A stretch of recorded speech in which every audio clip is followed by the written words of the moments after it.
what I know of my immediate and extended family, there's a ton of resilience in what's been endured, survived, overcome. But I also think that I've always been, from the time I was young, a person who just didn't make a big deal out of something that I wanted. I just did it. And I have achieved and done and seen and gone and worked at and whatever, a lot of things in my life because I just went, I want that. I'm going to figure out a way to do it. And so this was the first time actually that I really allowed myself to be supported, because I was always of the opinion that I could probably do it better than trusting someone else and having them maybe mess it up, until Maeve died. And then I began to realize that, of course, my life was a result of everything that I've been doing up to that point. And if I wanted something different, I needed to try something different. And maybe there were people who were worth paying to help me learn those things, instead of just reading more and more books and going, oh, that was a great book. All right, what's next on my list? This experience really turned that around for me. And I think allowing yourself to be supported, and studies show this too, right, is such a huge part of resilience. And so being able to make that shift in order to both survive this and to become even more resilient was a big piece of it. I'm Srini Rao, and this is the Unmistakable Creative Podcast, where you get a window into the stories and insights of the most innovative and creative minds who've started movements, built thriving businesses, written best-selling books, and created insanely interesting art. For more, check out our 500-episode archive at unmistakablecreative.com. Christine, welcome to the Unmistakable Creative. Thanks so much for taking the time to join us. Thanks for having me. Yeah, it is my pleasure to have you here. So I was introduced to you by way of our mutual friend, Sarah Peck, who has been a steady referral source for amazing people. And so no pressure at all. But before we get started with what your work is about, I want to start by asking you, do you have siblings? If so, what birth order were you? And what impact did that end up having on your life and your career? I love that question. I am the oldest of four.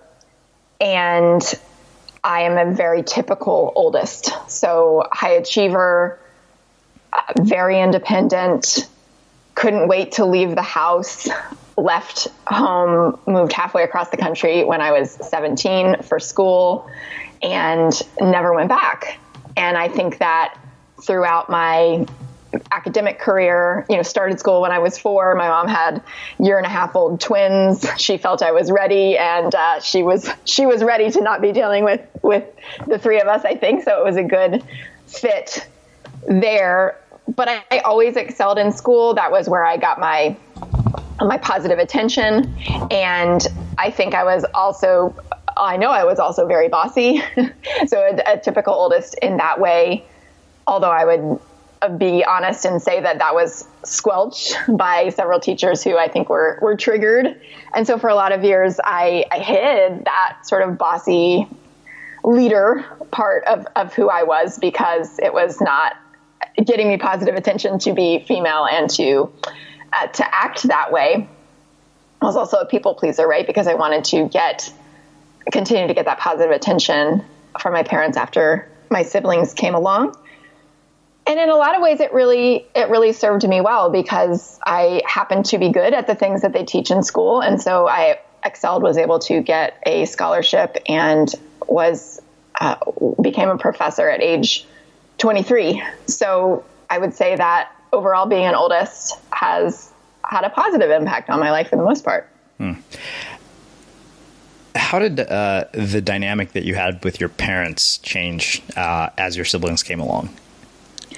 So I was 2.5 when my twin sisters were born. And up until that point, I'm told, I was a very easy baby, very outgoing, just kind of, they would just pick up and go with me, and very just their light, right? They had tried for a while to have a baby, and so were thrilled when I came along. My mom says that when my sisters were born is the first time that she really felt that parenting was hard, because now she had a 2.5-year-old who was very inquisitive and very active, and she had these twins, and she had no hired help, a little bit of family support, decided to breastfeed them exclusively. So that was a full-time job in and of itself. And I think that was the time when I began to, quite frankly, question whether I was enough. And that's how my little 2-year-old mind interpreted the girls coming along, and there understandably being a lot less attention to go around.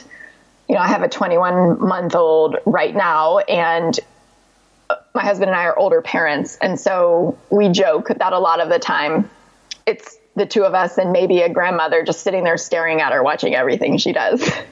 And so I think about that being my reality as an oldest, and then the girls coming along and that completely flip-flopping. And so I think when my brother came along, I was 6, and I was old enough to want to hold him and want to be involved and get excited about, sharing as much care as they would allow me to with this baby.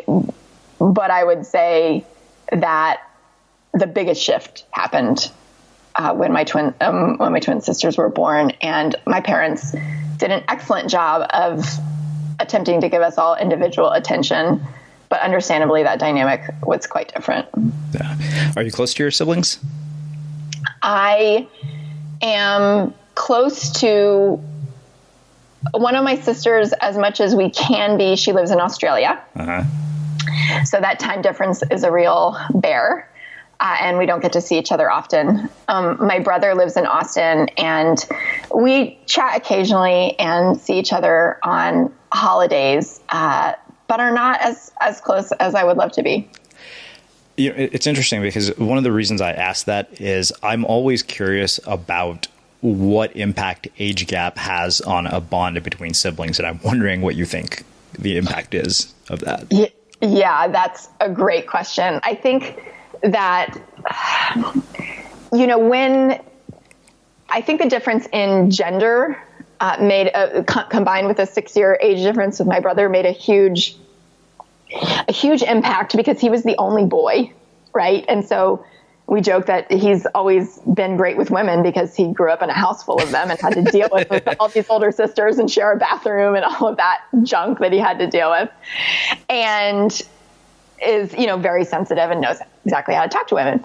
I think that there was some competition and some confusion among the three of us girls, partially because, they were twins, right? And so they always had each other, and I was the oldest and kind of making my own way and setting the standards, whatever, as oldest do.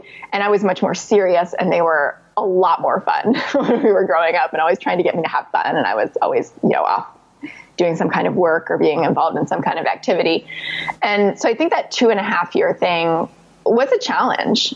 We were in high school together for 1 year, and I think that they felt, they really had to sort of follow in the footsteps of the path that I had chosen for myself. And that was tough. Mm. So coming from a big family, I always wondered what it would be like to have another sibling around. I have a younger sister, and not unlike yourself, I had a bit of jealousy when she was born. I remember one of my parents' family friends came to the house once to visit her, and this woman brought me some cookies. And I remember her walking out, and I said, "I don't want these stupid biscuits. I want a real gift." As a 5-year-old, she was thoughtful enough to think that, hey, this kid is probably being jealous, and I was a little shit who was ungrateful. But more importantly, growing up in such a big family, 4 siblings, what did you learn about navigating social relationships and social dynamics that later on impacted your life? Yeah, it's funny because I look around a lot now. I have my assistant, who's also a dear friend, has 4 young kids. And I look at her all the time like, how do you do it? It's like I've kind of forgotten that was my reality, that I actually saw that for my entire childhood. I think that I became a people pleaser because that's what was safe and that's what got me attention. I think that I learned to avoid conflict, because conflict is not something that my parents ever showed us. You know, they chose to have disagreements behind closed doors, and certainly not rocking the boat in a family that large, again, felt safe. With younger siblings, of course, just being younger, there's going to be more drama. And I think I was always the one to kind of be that safe, steady, oldest kind of rock. And I would say that continued for a lot of my adulthood until, I went through my own personal tragedy, which I'm sure we'll talk about, and just said, F it, like, I'm going to rediscover who I was when I was 2 and be that person, minus, the tantrums. Mm-hmm. I think that actually makes a really perfect segue. I think what struck me when you were talking about the moment where your siblings came along is this sense that you're not enough. I think I can relate to that because I think I felt it to some degree for a great part of my life. It's something that I think even to this day wrestle with at moments. And I'm wondering what it is that started to shift that enabled you to resolve that, and how other people resolve that in their own lives. I would say it's definitely something that still pops up for me from time to time. I think it's part of my work, part of my opportunities for growth. We're going to frame it that way. But what happened for me is that in early 2015, I was expecting my first child. I didn't know if it was a boy or a girl, and it had been a textbook pregnancy medically.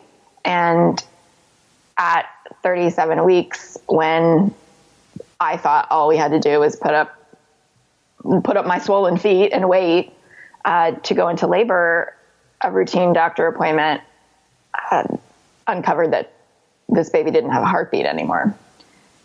And that began a series of events that, of course, they would send me straight to the hospital to be induced to deliver this little baby who turned out to be a girl who we named Maeve Evelyn, and had no idea, either my husband or I, what to do with our lives at that point, how to survive this crazy thing that we had never even heard could happen. And we also became really aware, like, I can remember even in the hospital thinking, like, this is the thing that's going to define me. It's going to make me or break me. And I'm going to choose for it to make me.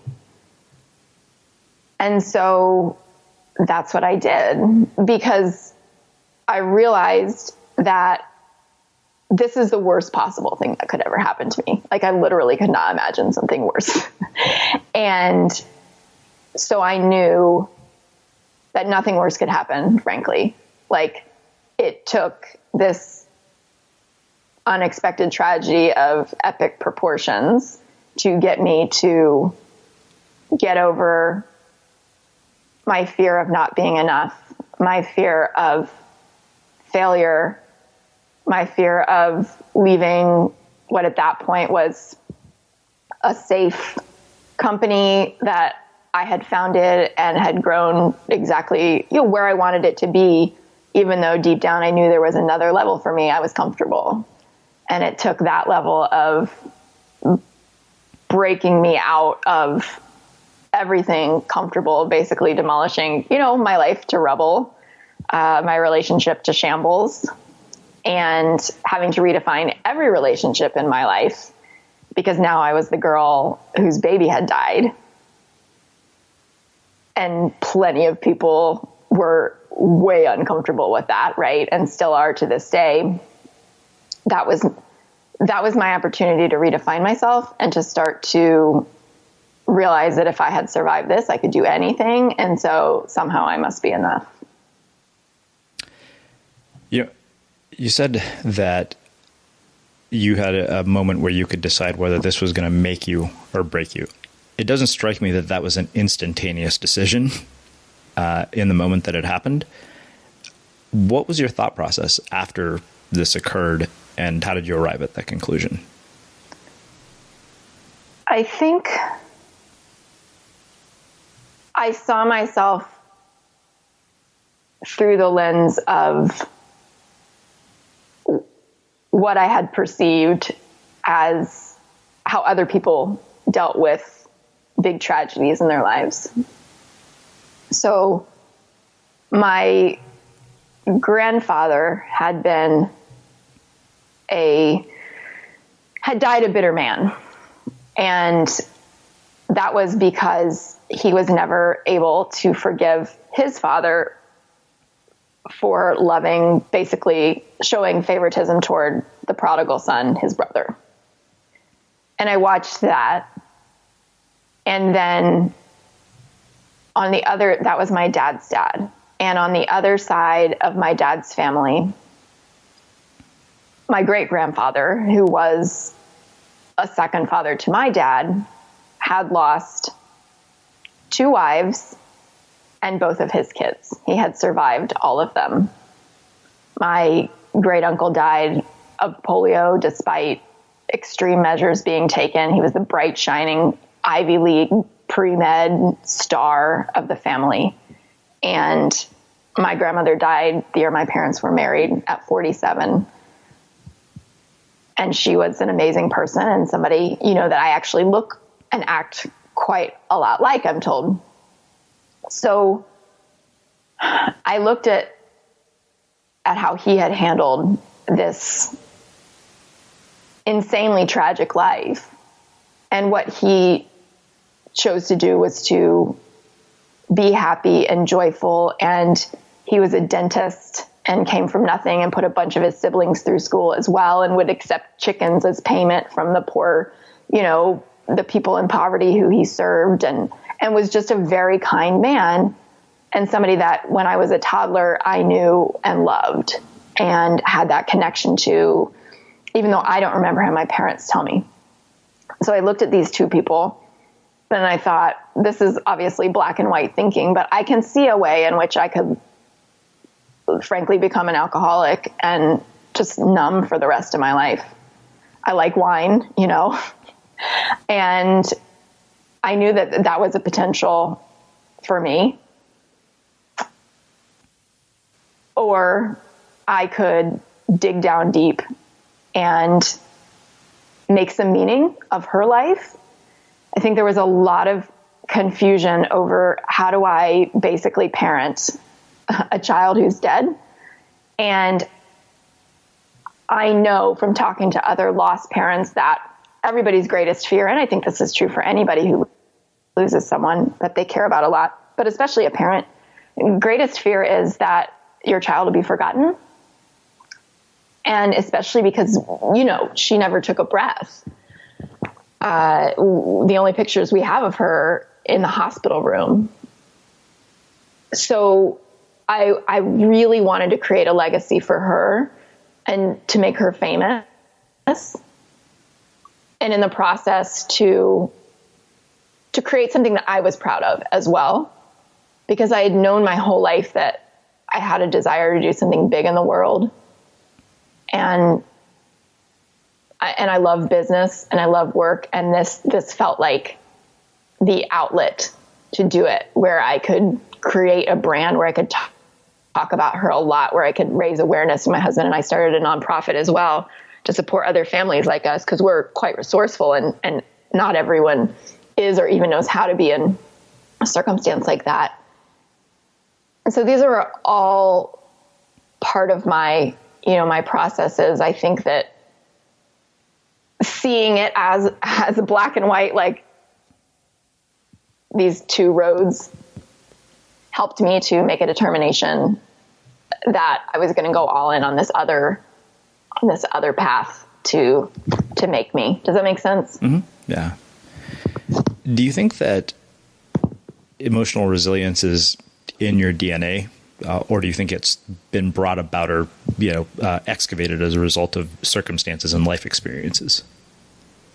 I love that question. I would say it's both. I think that what I know of my immediate and extended family, there's a ton of resilience in what's been endured, survived, overcome. But I also think that I've always been, from the time I was young, a person who just didn't make a big deal out of something that I wanted. I just did it.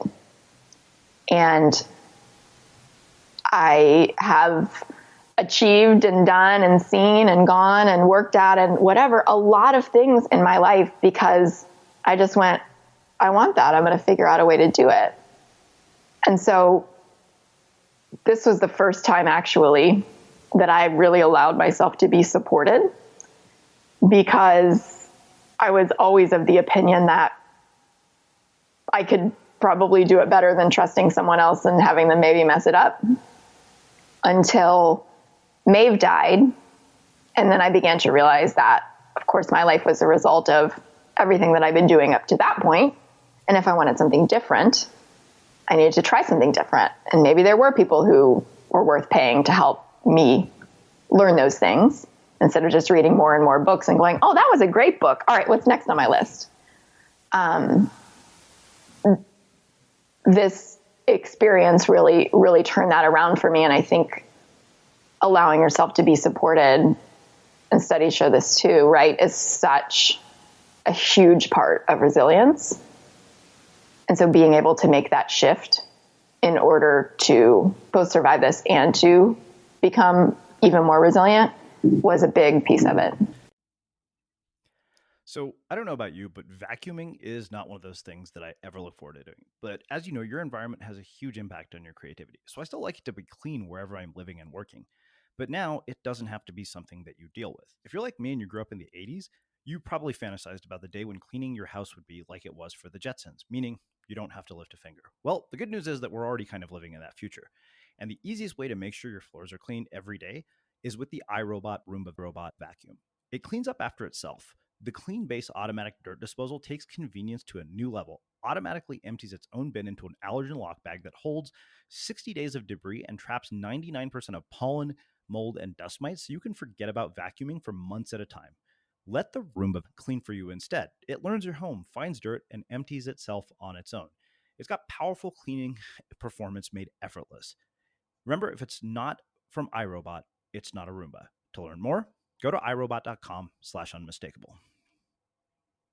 Yeah, I appreciate that you brought that up. I think it's serendipitous that we're talking about this, given that Sarah introduced us, and she just yesterday published a piece on the benefits of going to therapy, which is incredibly stigmatized in the culture, especially the one that I grew up in. It took me decades before I would allow myself to get to that point of asking for help.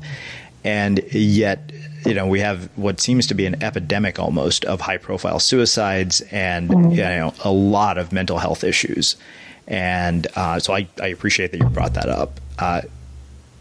Another question that comes from the experience for me is, how did it change your relationship with your parents, and how did it impact the kind of parent that you're being today? I love these questions so much, Jeannie. Thank you. I mentioned before, but I definitely had to renegotiate my role with both of my parents, because they didn't know how to support me. I mean, no one did, right? I didn't know how to support myself. And also because I was such an independent, kind of adult from the time I was young, our relationship as adults, I had kind of driven. I think I really wasn't very open with them about what I needed. We were friends, but I wasn't allowing them to support me. And I had to figure out if I even wanted that and how. My mom is a very strong, independent woman, and my dad is very sensitive. And I'm a mix. And so the way that they grieved was quite different, each of them. And figuring out how to choose how much I wanted to let them see me grieve was a whole, months and years long process in itself. But it became really clear that even with saying all of that, they were also my safe space, because when we left the hospital, we came back to the house, and my parents had driven up to be with us, but I did not want to be home, and I didn't want to be alone. Like, that's one of the things that I remember the most, is just like, no one leave me alone. I can't talk on the phone for whatever reason, and I don't want to be alone. And so serendipitously, my parents had literally moved into their new home in Nashville. They had moved up from Orlando, my childhood home, to Nashville, and had been in their house one night when we found out that Maeve died. And Nashville's a 3-hour drive from where I was at the time. And so I said, I'm packing up. I'm coming home with you. And we went there for 2 weeks and just camped out. The mattresses didn't even have sheets on them when we got there. There's boxes everywhere, but it didn't matter. They took care of me. They took care of my husband, and they just let us be. And that was such a gift. I think one of the big things that we all had to learn is this idea of the kind of, this is a Jen Hatmaker idea that one of my friends shared with me. So I'm probably not going to get the title right, but the idea is kind of concentric circles of grief, and whoever's at the center of it can be supported by the people on the outside, but the people on the outside, it's not really going to work for them to be supported by the people in the center of the bullseye. And so that was something that I really had to teach them, is that I can't carry your grief for Maeve. We can grieve together, but I'm not going to be able to be the kind of support for you that you need. And I think because I had been so sort of closed off and available to listen to them talk about what's going on with them, but not really share much emotionally about what was going on with me, that was just kind of the natural role. They would want to, talk about things, bring them up. And I couldn't handle it. I was like, listen, I'm, doing good if I get out of bed, if I take a shower, it's a bonus, and I'm not available to carry this grief energy for you. So I said that was the biggest shift that I made. And then with them, in terms of how I parent, having what the loss community calls a rainbow baby, the beauty after going through this storm of a loss, is something that I am deeply, deeply grateful for and joyful about every day. There's been a lot of anxiety associated both with a pregnancy following a full-term loss, as well as now parenting a living child that I've had to manage and get therapy for sure. I'm a big proponent of therapy. But I also have found myself less available to complain than a lot of people who casually talk about, their kids doing this or having that or it being a nightmare. I just have a value now that I know what the alternative is. And while, of course, she drives me crazy and is exerting her will, and no is her favorite word right now. And, a 5-minute tantrum yesterday over the fact that I wouldn't let her sip out of my water bottle. I also go, of course, she's the cutest thing ever. She is the light of my life. And because I'm not a person who only ever wanted to be a parent, didn't even know if I wanted to be a parent, that's been a huge shift for me to experience that level of joy and gratitude and presence with this, with this little miracle I have now. Wow. So one more question around this. A lot of parents listen to this show, and if you could pass on any advice to them, what would it be?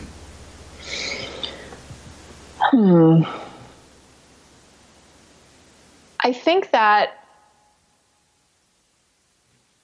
the thing is that we probably all know somebody who's been through some kind of a loss, whether it's a miscarriage, a stillbirth, or someone losing a living child in some kind of tragedy, of which there have been some of those in the headlines just recently too. And the biggest thing I would want you to know is that remembering, making yourself available to your friends, your family, whoever who've experienced something like this, and saying the child's name is really the best gift that you can give them, because most people don't know what to say. And a lot of people aren't even willing to go there because they don't want to imagine it happening to themselves.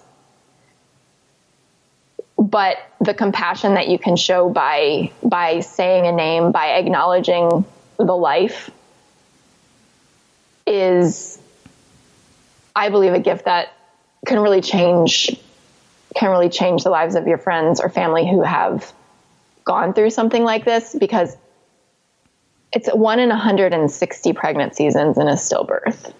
We didn't think we knew anybody, but once this happened to us, of course, right? People came out of the woodwork to share, and people are still grieving this 50 and 60 years later because there wasn't the kind of support and awareness, and it was just not talked about.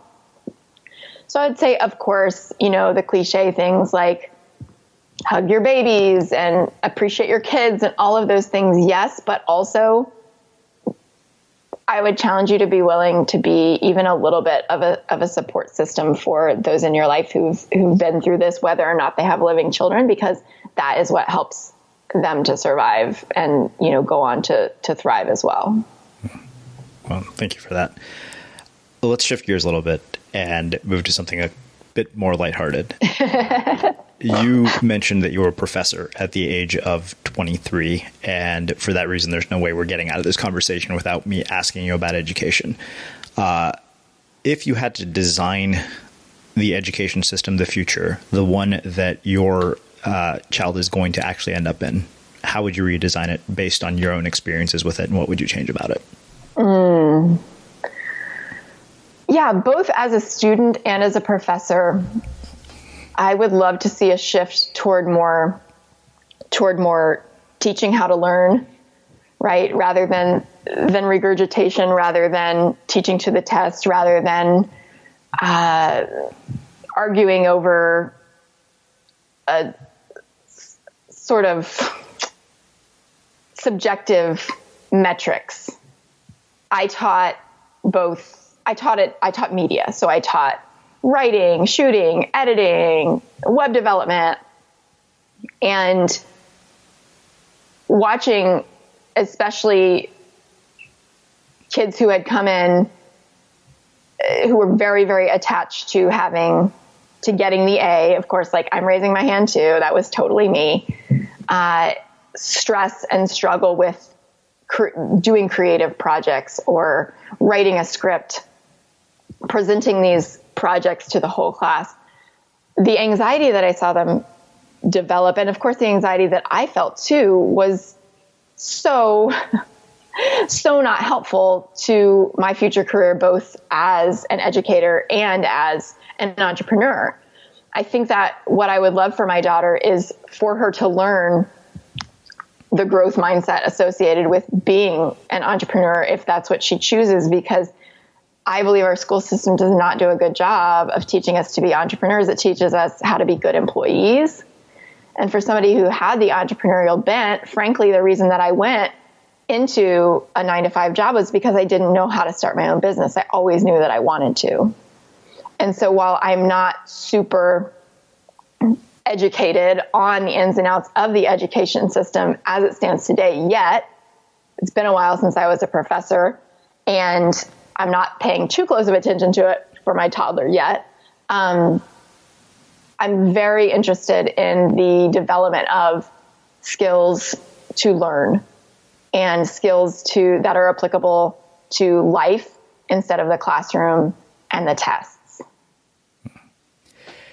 Well, talk me through how you get from college professor to what you're doing today. So as soon as I became a college professor, I started a side hustle as a digital marketer. I had just done a master's, and my thesis project was a documentary for PBS about this horse farm in the town where I went to school. And it wound up doing really well. It won a Telly and some international awards. It aired all over the country. And as a result, the farm gave me a horse. And that was a lifelong dream of mine. I grew up loving horses and never had one. And so when it came time for me to decide what I was going to do, my alma mater had called me and said, hey, will you come teach for us? Just offered me the job. And I was planning at that point to head to either DC or LA to pursue a career in film. But I also knew that I was basically going to be living on grad school stipend or less in a big city with a huge cost of living raise. And I knew I could do it. I knew I could put in the 18-hour days and like make it in the film or documentary industry at National Geographic, Discovery, and whatever. I had the contacts. I was working that my whole spring semester.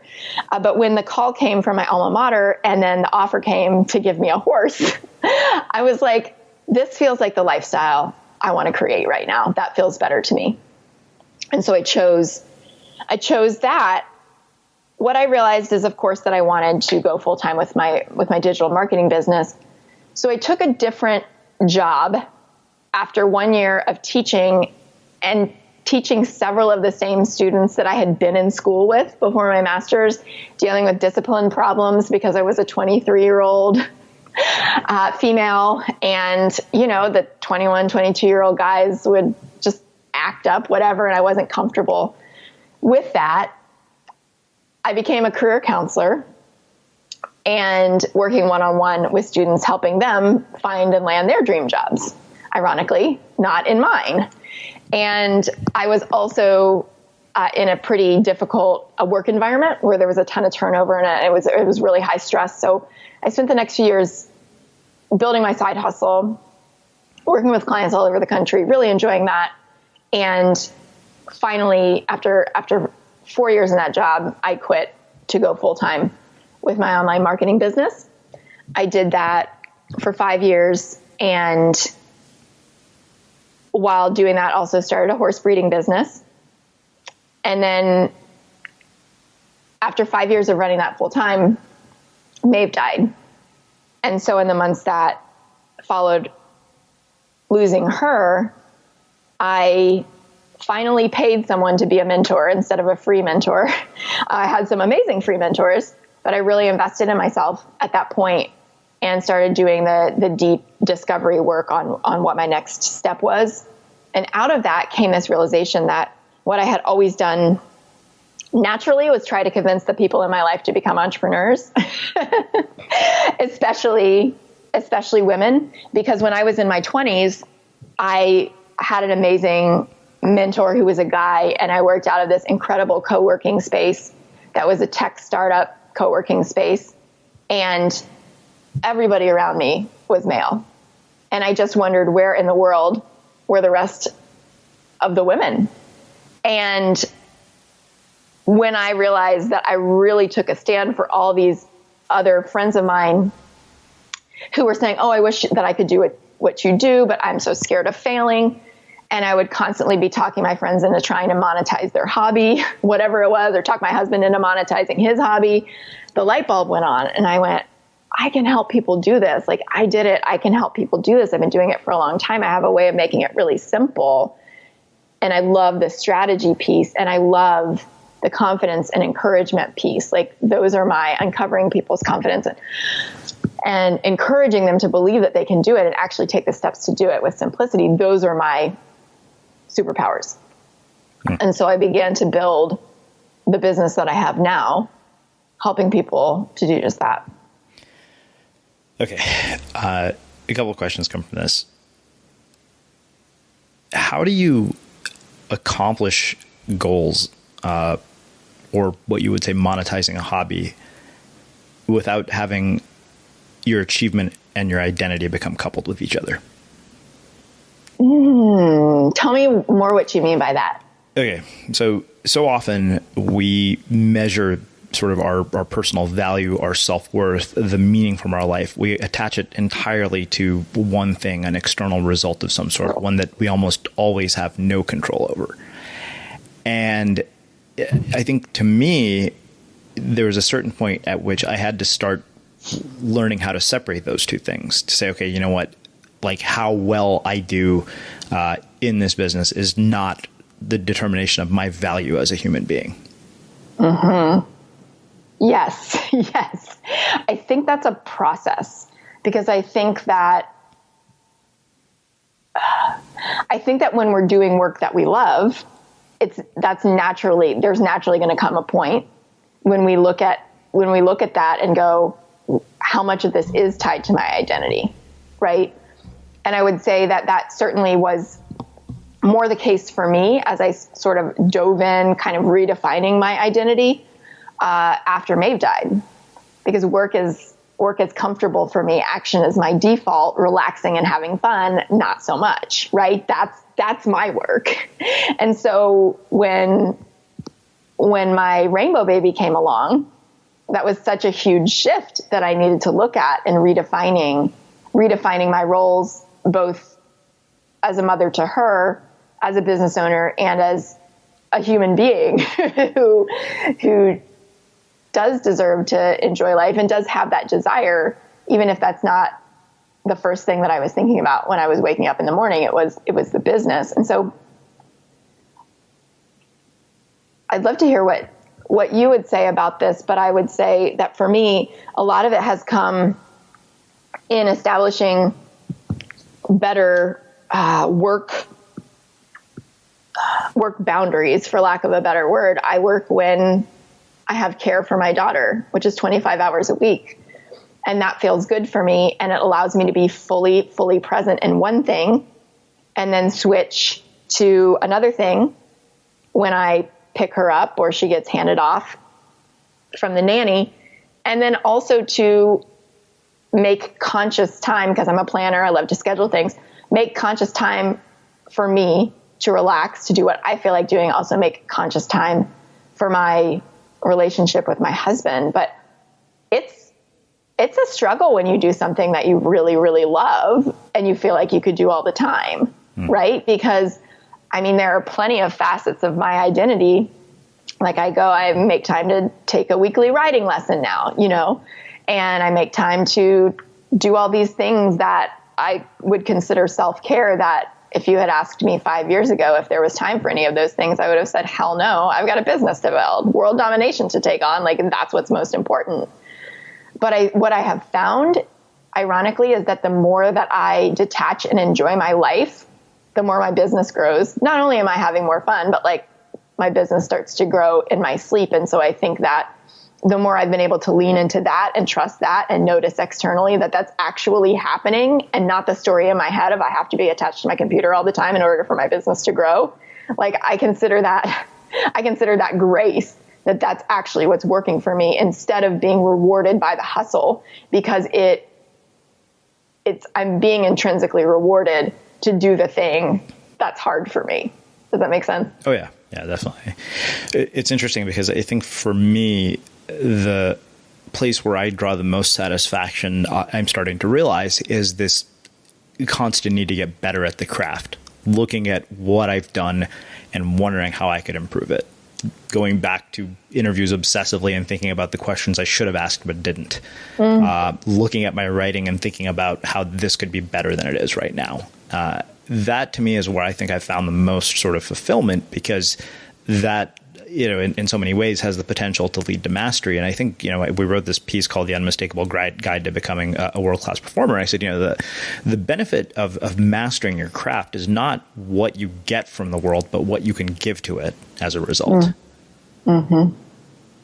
Yes, I agree with you. I love that. So you mentioned that you had found mentors and actually decided to invest and pay them. What was your process for finding the right kind of person to work with? A cheesy Facebook ad. sitting on the couch drinking wine one night, scrolling through Facebook, going like, I don't know what to do differently, but this sure ain't working. And seeing somebody who had the results and the life that I wanted to live. I didn't know anything about, I mean, this was 2015, so I was a very late adopter. I had never been in a Facebook group.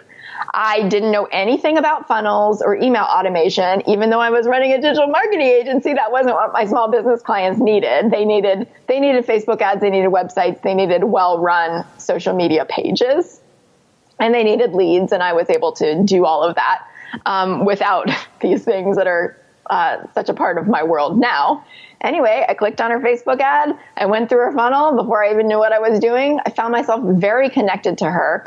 And I called my dad because he has been sort of a right-hand man in a lot of businesses and a consultant as well. And I consider him very wise with this type of thing. And I said, Dad, I'm about to drop a couple grand to work with this person. I think she can really help me, but like, this feels really crazy. Am I crazy? Should I be doing more research? Is this foolish? And he said, Christine, the most important thing is that you hire somebody you feel like you can learn from, because that's what's going to make you available to actually learn from them. And so you could do all of this other research. You could, compare a bunch of people side by side. There's really no point. Don't overwhelm yourself in that way. If you feel like you can learn from her and that's what your gut is saying, do it. And so, with shaking fingers, right, I pushed that purchase button, and that was the start of it. It's interesting because I just finished reading Nassim Taleb's latest book called Skin in the Game. And when I think about the investments that I've made in either mentors or coaches or personal growth or courses, somehow it's always the ones where I put in the most money that I got the most results from. And I think I'm convinced it's because of the skin in the game. I mean, Unmistakable Creative literally started with a $500 investment from my dad to take an online course about building a popular blog.